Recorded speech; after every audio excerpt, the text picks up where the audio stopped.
Meus amigos, meus irmãos,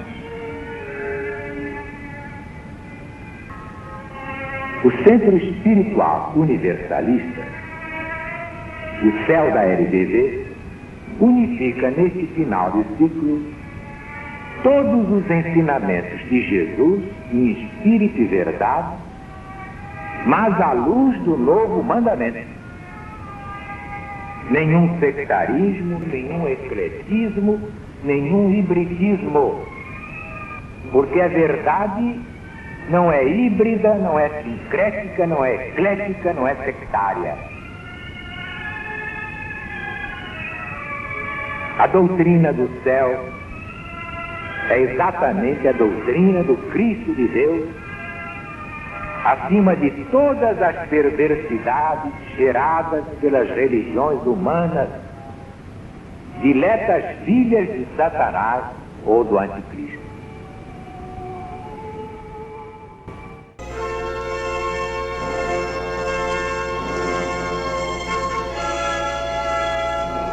Doutrina do Céu, Espírito da Verdade. Alziro Zarur responde. A lição de hoje é A Ciência do Cristianismo, publicada no jornal Gazeta de Notícias no dia 28 de janeiro de 1970.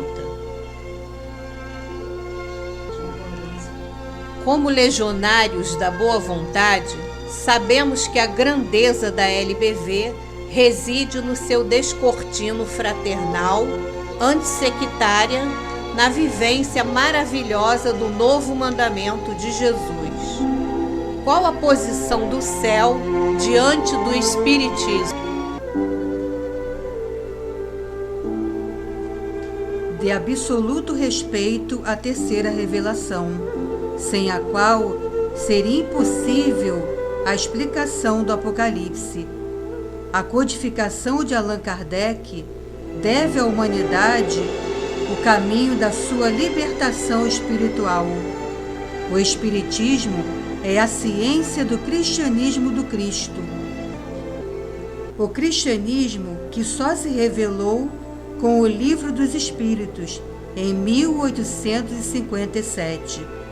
A verdadeira era cristã teve início com as obras do codificador. Há vantagem em praticar o Espiritismo? Sim, depois do estudo profundo que impõe a dignidade das coisas sérias.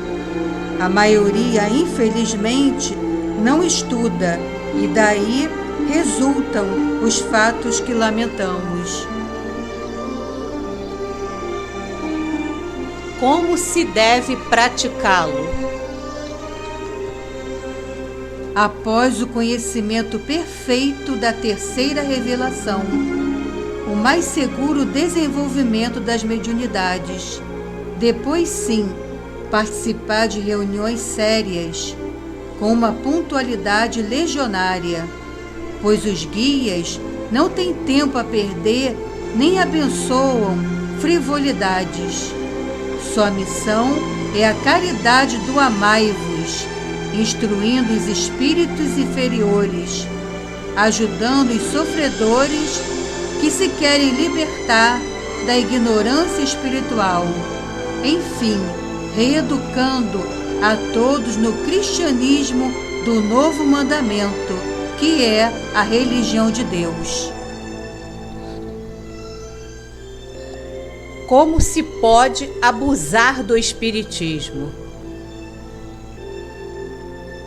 Fazendo evocações com finalidade puramente diversionista, recebendo e valorizando comunicações pueris, evocando espíritos para receber uma paga dos que desejam ouvi-los. Esse é o baixo espiritismo a que aludem os representantes da treva internacional e que só aproveita aos que desejam renome e projeção em rádio, jornal e televisão.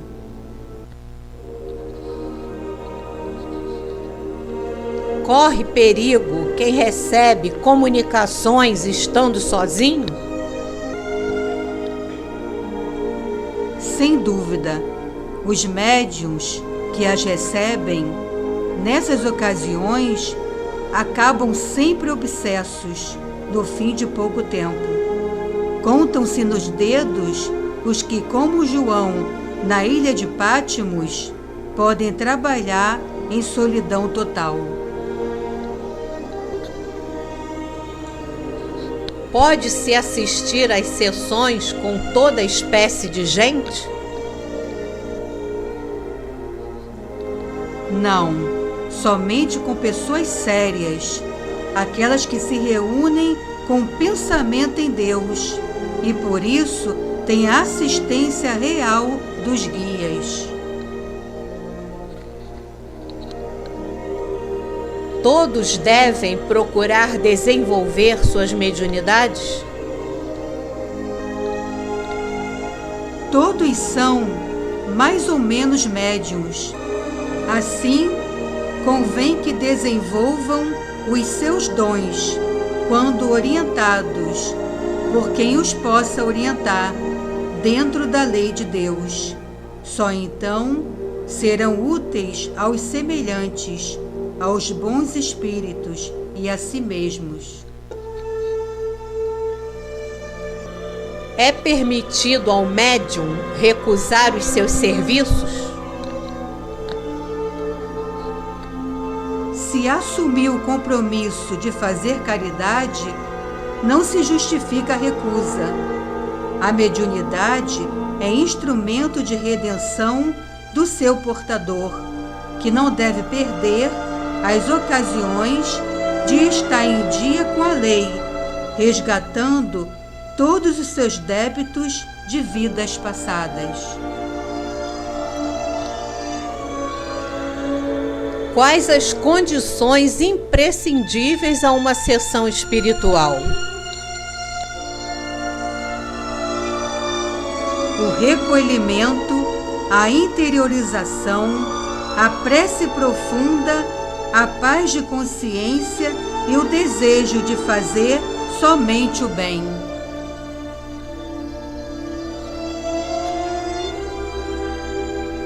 Podem os espíritos ter influência sobre nós quando nos achamos fora das sessões?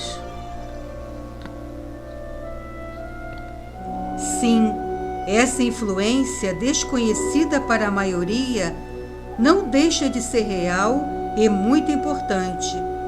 Daí a recomendação do Mestre: orai e vigiai. Como se exerce tal influência sobre as pessoas? Os espíritos agem sobre o seu pensamento sem que elas o percebam. Atuam muitas vezes materialmente pelo emprego do fluido, como faz o magnetizador. Essa influência é sempre boa? Depende do sentimento do espírito. Se ele é bom, sua influência é salutar. Se é mau, sua influência é perniciosa. Convém, pois, chamar a si os bons espíritos, que afastam os maus imediatamente, quando há merecimento. Como permite Deus, que é infinitamente bom, que os espíritos maus nos venham induzir ao mal ou fazer-nos sofrer? Para vos experimentar. Por que permite Deus que o homem mau arraste outros à prática do crime? O caso é idêntico.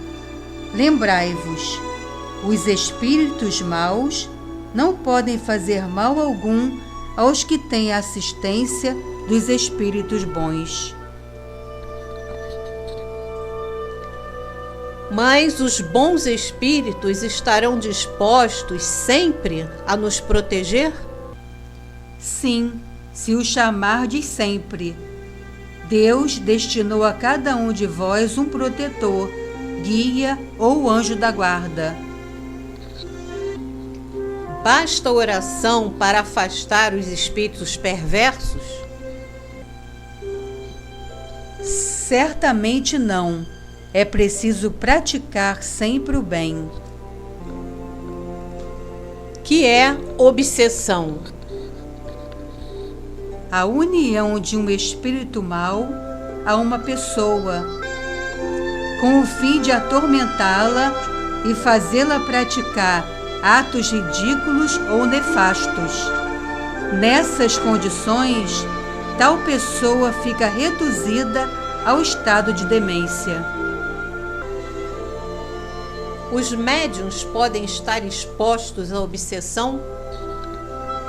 Sim, quando não estudam, não levam a sério a sua responsabilidade e aceitam tudo o que dizem os maus espíritos, através de falsos médiuns, que às vezes falam por si mesmos, sem espírito algum.